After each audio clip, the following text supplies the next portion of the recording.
Okay, let's begin creating a budget by just listing our expenses. And I want to start with the needs and obligation expenses. That way we know exactly what our needs spending is. Then we can figure out what we can use for savings and discretionary. And some things that can be listed here in the needs obligations are gas, and that's gas for your car traveling around because that's a necessity. Groceries,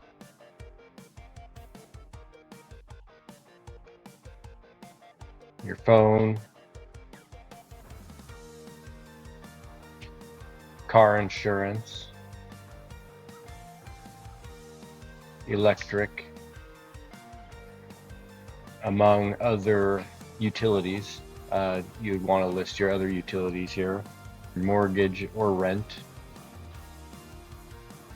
car payment if you have a car payment, and vehicle maintenance. That's a need. You know, cars need to be maintained so that you're able to drive them. For me, I usually like to put that in the needs category. Internet, and if you have one, credit card. And you'll see that there's one that's already here, but I like to list another one separate. I like to use the custom categories, and I like to make more than the minimum payment. You may have different needs than what's listed here. For instance, for your utilities, you're probably also going to have a trash service, water, and gas, natural gas for your house. These are the ones that I tend to stick to mostly in a month. But you can change yours however fits your budget. The next thing I want to do now is go to the budget overview page and enter your income. And your income, I mean net income. And that's the money that is going to go into your checking account. And it's going to be the money that you're able to spend on bills. I feel like that's the easiest way to begin budgeting. Once we build a habit, gotten more experience budgeting, then we can probably do our gross pay and figure in the taxes and other withholdings. But for now, I like to just use my net income. And for this month, I estimate that I'm going to make $6,965. That's going to be my net income. Now, if we go back to our overview detail page, now that we have our needs and obligations listed out, we can go through and figure out exactly how much we might be spending this month on those things. I know from my previous budgets that I'm probably going to spend about $665 on gas, about $1,500 on groceries. I think at least $450 per person is still pretty reasonable. Okay, our phones are going to be $103. And our car insurance, we usually pay 6 months at a time, but I like to budget for it every month as if I'm paying that bill.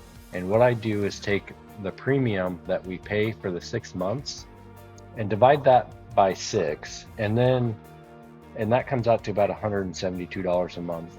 And what I do with that is when the account is able to, I take that money and put it into a separate savings account, and I add it to my savings envelope.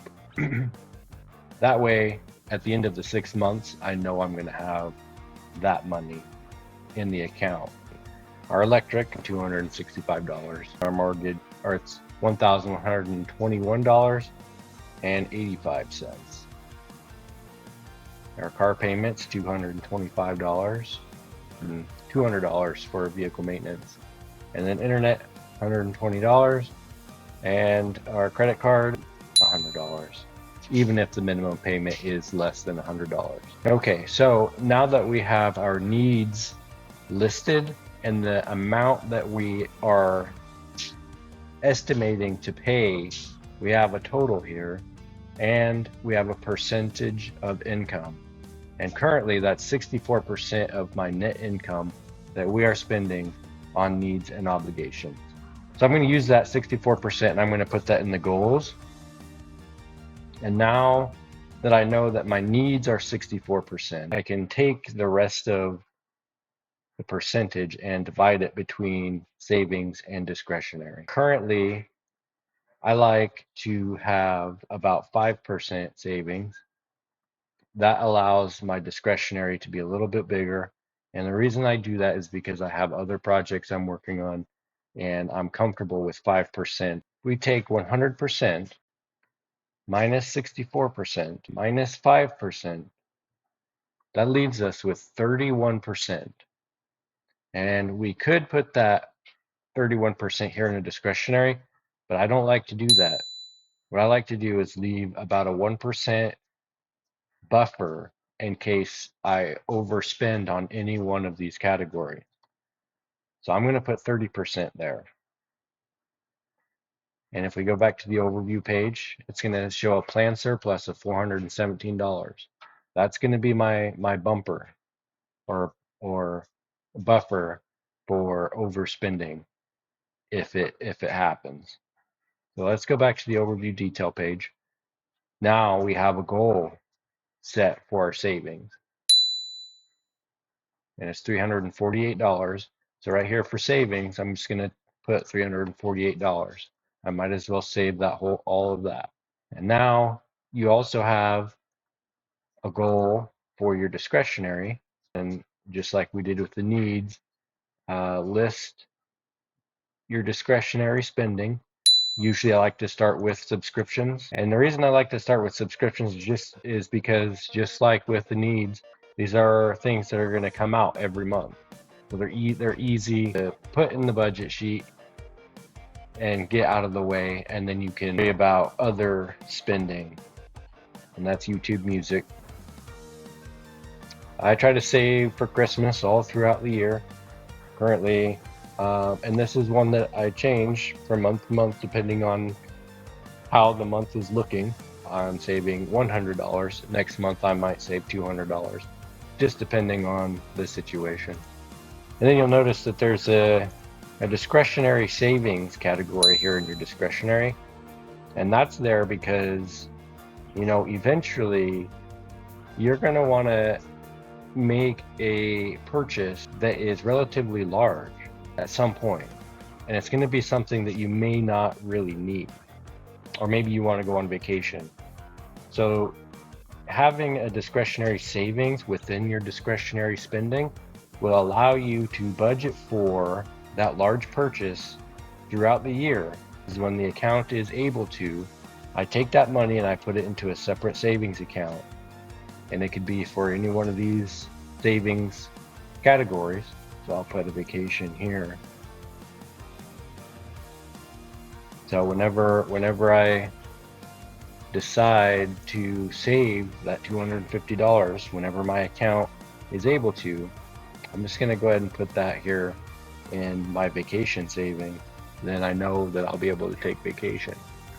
And that's separate from this other savings here, because this savings is going to be your emergency fund, and that's what we're building right here. So now that you have your needs and obligations listed, and then the amount that you anticipate on spending in those needs, and we came up with a percentage of income that we used for our goal, which allowed us to figure out our savings goal, and listed all of the discretionary spending that we have. The next thing that we need to do is to make this a regular part of our day. As soon as I get home, I do my budget. That's what helps me stay on track of the transaction, but it is a regular part of every day, and it's a habit. And I would say at least one time per day, whether it's in the morning before you leave or as soon as you get home, go over your budget and list the transactions, look at your overview detail, and see how you're doing on some of these categories. And if you are tracking to overspend, don't try to fudge the numbers. Just keep entering the information as it comes so you can have a true picture of what you're spending money on. So for instance, if all of a sudden my free spending, I'm nearing maybe 12 or $1,300, I want to make sure that I'm keeping that accurate and true. That way I can adjust it later. Okay, if I know that I'm getting close to overspending on one of these and then I start adding it to something else, that's going to inflate this number here inaccurately, and it's going to deflate this number here. So when I go back to try and change things, I'm not going to know that I actually overspent on this and underspent on this. Just put the information into the budget sheet, let it be over, and then the next month, adjust it from there. We want to just make sure that we're giving ourselves true and accurate data. I think that's going to be the most important thing is true and accurate data.